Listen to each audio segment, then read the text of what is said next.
भेटल ना बाळा तुला चॉकलेट सांगा की तुम्ही का तुला गोळ्या घ्यायचे ते बाबा चल तू काय प्रकार आहे काय प्रकार आहे रे काय पोराला घेऊन कुठे चाललाय अहो कुठं नाही कुठून आलायस इकडे इकडे पुढे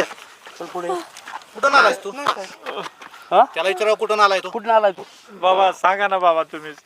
मी काय सांगू पटकन सांगायचं कुठून आलाय पटकन सांग लवकर सांगा की बरं का? जा तुझ्या मनात जोग आता हे जे दोन गुन्हेगार आहेत ना हेच आपण जे शोधतो ना हे हेच, दोन गुन्हेगार आहेत हे. अहो, साहेब माझी काय चूक नाही काय त्या पोराचा काय प्रकार आहे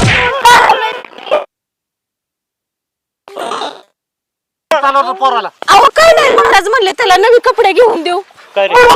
अहो साहेब माझं काय नाही मला काय माहिती नाही यातलं सांगा कसं चालवलं होतं? तिकडे धरून चालवलं यांनी अहो, कपडे घ्यायचे होते त्याला सांगा कसं चालवलं चालवलंय कशाला चालवलंय